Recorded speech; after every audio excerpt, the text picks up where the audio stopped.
Einfach nur von meinem Gefühl. Achtung. Ja, servus Leute, ich bin hier mit dem Toffer im Pfälzerwald. Jetzt geht's los.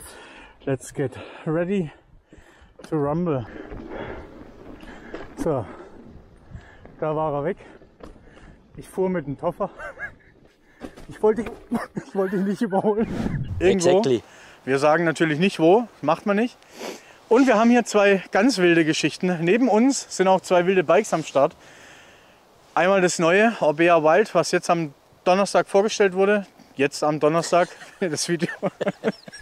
Und das alte Wild, Facelift 2022. Ausstattung absolut identisch. Trotzdem zwei verschiedene Bikes für zwei verschiedene Einsatzzwecke. Toffer, rede du mal über deins und sag mir mal, was du an dem Bike gut findest. Ich bin es ja jetzt schon ein bisschen gefahren, nicht ganz so viel, wie ich gerne würde, aber bin es schon ein paar Touren gefahren.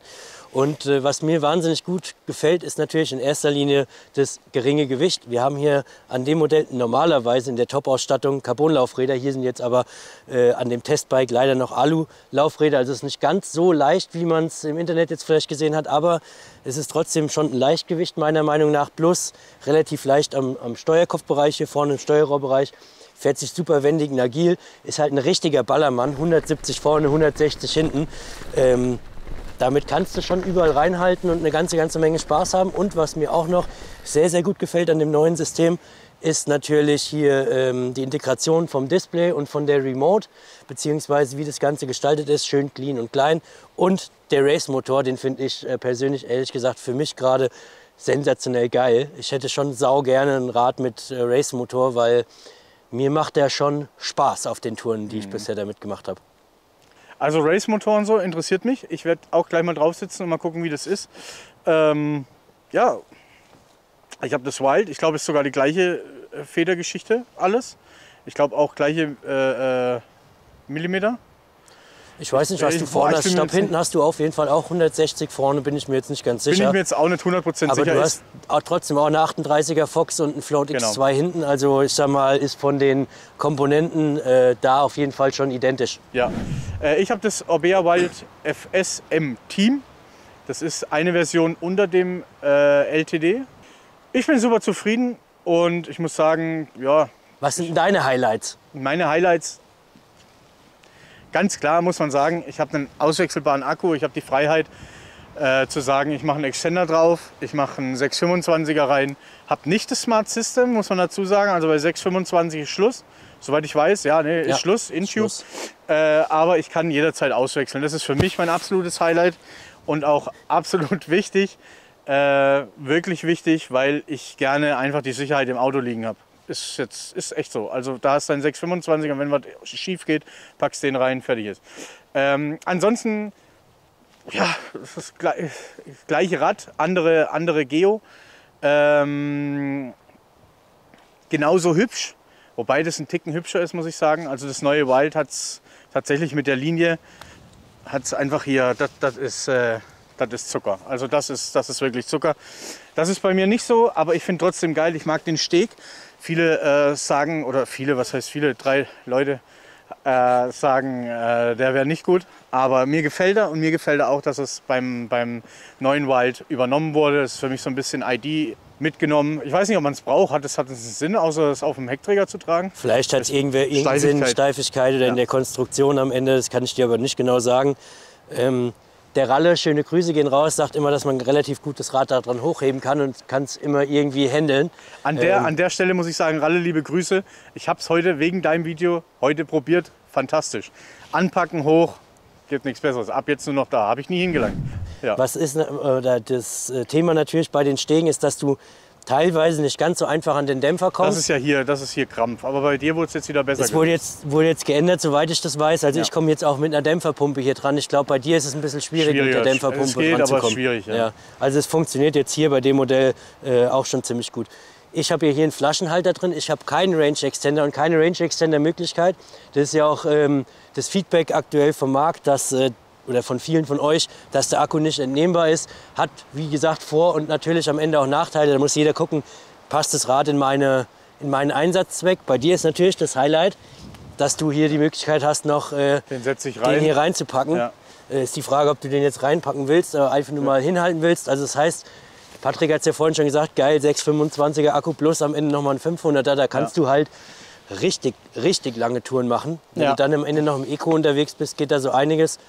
Und ja, für die Leute, die vielleicht auch einen zweiten 625er Akku haben und gar keinen Range Extender nehmen, die haben halt trotzdem die Möglichkeit, 2 Akkus am Tag leer zu blasen, was natürlich ein absolutes Highlight von dem Modell ist. Ja. In der Preisklasse lag das UVP bei 8.000 irgendwas, ist jetzt mittlerweile irgendwo bei 7.500 eingependelt im Angebot.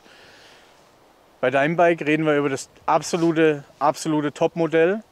Vollausstattung, Bosch Race Motor, der ja, muss man auch dazu sagen, limitiert ist für den Hersteller. Also prinzipiell bekommt der Hersteller von Bosch eine begrenzte Anzahl von den Motoren, deswegen ist der natürlich auch hier limited am Ende.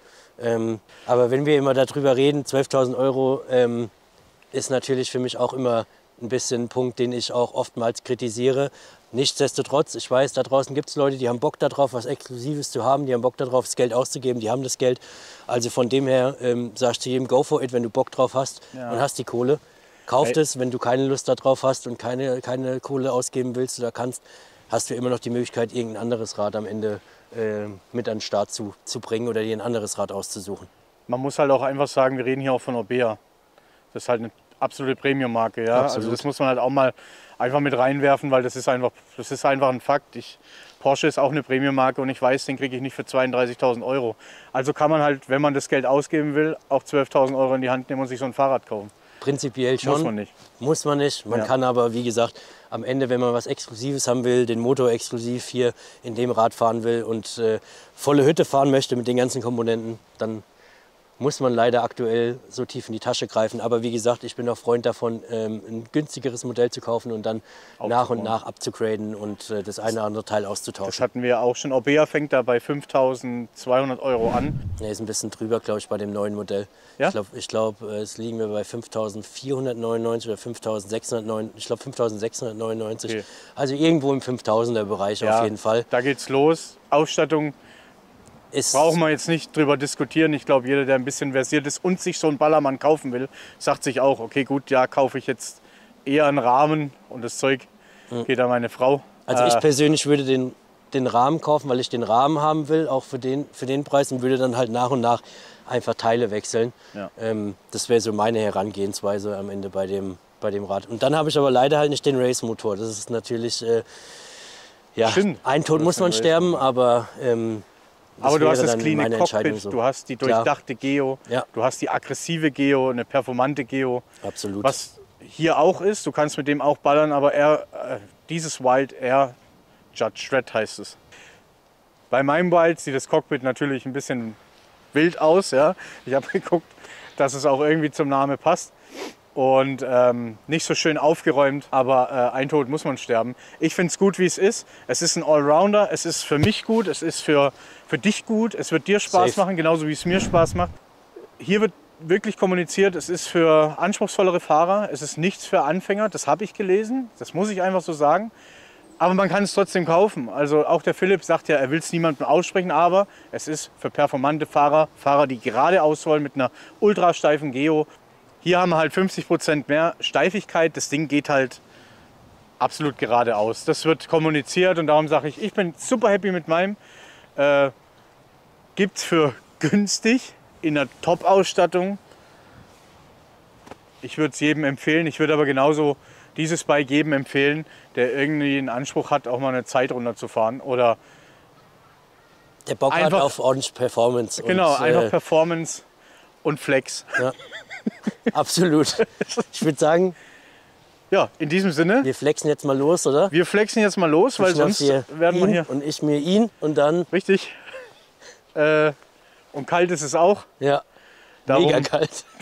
Super kalt. Darum ab auf die Räder. Ja, wir satteln die Hühner.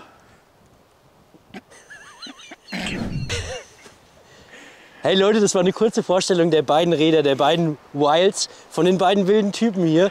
Und uns ist aber gerade so mega kalt, dass wir jetzt gesagt haben, an der Stelle Cut, Abbruch. Wir müssen auf die Räder, wir müssen uns ein bisschen bewegen. Ja. Meine Hände sind schon ritzerot.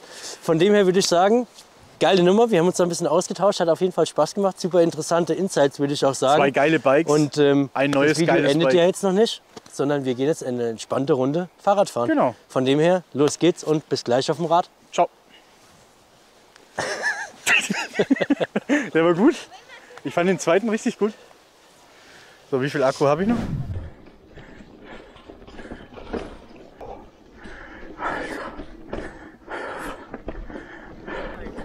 Einfach eine Gerade hier. Gerade. Ja, und ja, der Mann, ey. Hey. Jetzt kannst du mal sagen, boah, der Patrick macht voll Druck von hinten. Ja, danke. Das zieht der auch noch vorbei. Komm doch. Alter. Ich weiß nicht, ob man es gesehen hat, aber Vorsicht, die Wurzeln sind rutschig. Und die Steine auch.